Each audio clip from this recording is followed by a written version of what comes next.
Alright guys, so I went and looked at choppers this morning, went and looked at tractors and all that fun stuff. Didn't buy anything, but I am here working on the chopper, and as you can see, I did some changing around of some things here. I had this scrap piece of 1-inch square tubing. I just welded on there, took that spoke control, I broke it off of there and welded it down to there. I moved that up one hole. My plan was I was going to mount this handle the other way, sideways.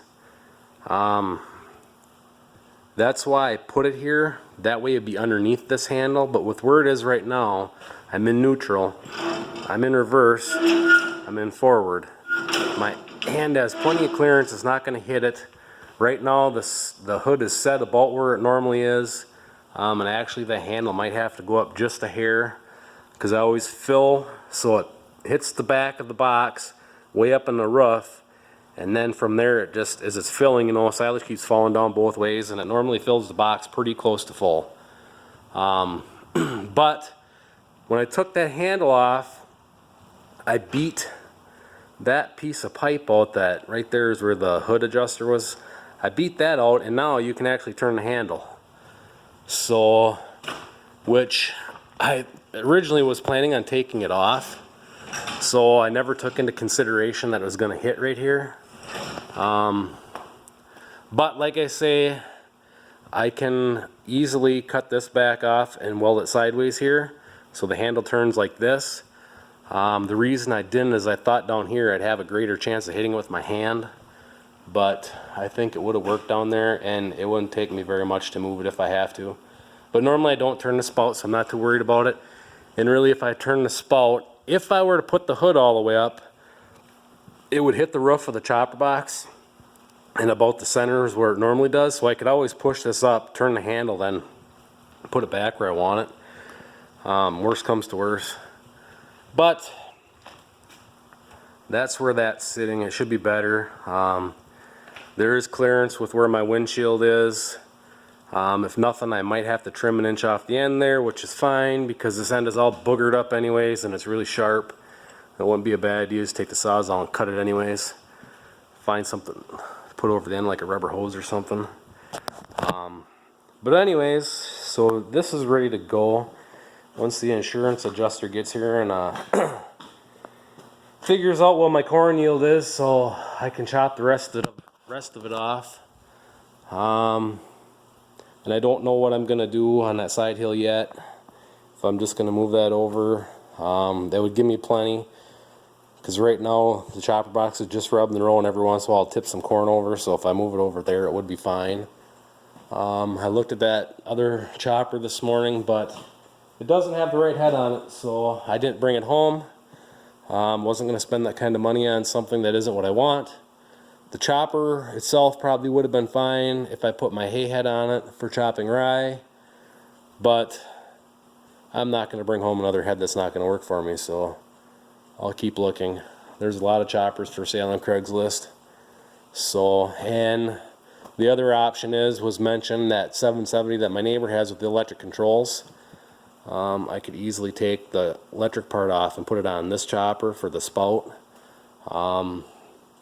But I would not use the electronics for the gear because I had issues on my 782 that I had before this, and the rod for the reverser off my old 717 was on that 782 when I sold it because it wouldn't kick in and out of gear all the time. And when you want to reverse right now, you want to reverse right now. You don't want to sit there and, oh, okay, electronics aren't working now, so we got to shut everything off, go out and fiddle fart around with it to get it to kick in reverse or even into neutral. So I like these controls. Yeah, they're kind of a pain in the butt to reach from all the newer tractors because all the newer tractors have a cab forward design where everything is so much farther behind you. But I could take the back window out of the 64 and extend these controls and reach them no problem. I can reach them now. It's not that big of a deal. So I don't know. I did not buy another chopper yet. I'm still looking. There's a lot of them for sale right now, so it's gonna be a long time before we chop winter rye in the spring anyway, so I'm not too worried. I did find another 718. It's a little ways from home, but I wouldn't mind going to look at it. It's a late model. I mean, the thing looks like it just come off the showroom. I thought they said it was like an 88 or an 89. I mean, the thing looks beautiful. It's got a 2-row narrow corn head on it, but it's more money than I want to spend. So, and I don't know about a 718 for chopping winter rye. I see there's a lot of videos of 717s and 718s. The guys got dialed right in there chopping hay and everything just fine, but I don't know if it's something I want to do. I think it'd be nice to have a blower with doing hay crop. Cut and throw is great for corn silage, but I don't know about with like a hay type crop. So, but, and like I say, that 718 is it's quite a ways from home. And no, it's not in New York either. But it is a couple 100 miles away. But I need to run over to the Mennonites too and see what they've got sitting on their lot. They've usually got a lot of stuff. And he's normally got a couple cut and throws sitting there that a guy can buy for next to nothing if you get them before they head down south. Most of these older choppers up here, he gets them and they all get sent down to Mexico because they rebuild them. So who knows what's going to happen.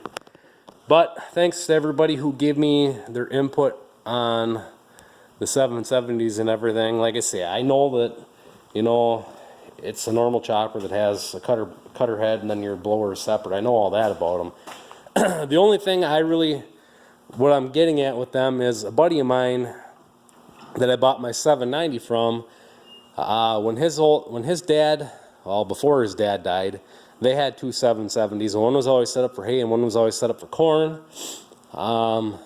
And he always said they were just a turd, that they had no capacity. And I mean, they had a 9600 Ford on it that was cranked to the hills, and he said it just was a power robbing chopper. But no, the 790, he said was awesome. Whether it was true or if that was just his excuse to, oh, we need to buy a bigger chopper, I have no idea. And yes, the knives are basically the same size as a 718, a 717, and a 770. So it can't have a bigger throat than this because the shear bar is the same in all of them. The knives are different. A 717 and a 770 both have the single bevel, single edge knife, same knife number. 718 is a different part number because this is a double bevel or double edge knife. So, you know, I've never tried this chopper in hay. So if I don't get another chopper, I might put the hay head on this one and try it.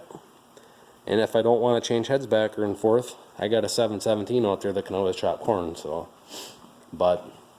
anyways, that's where I'm sitting right now. No purchases today. So anyways, guys, thanks for watching. Comment, rate, subscribe. You can rate my engineering here. It's not much, but anyways, catch y'all later.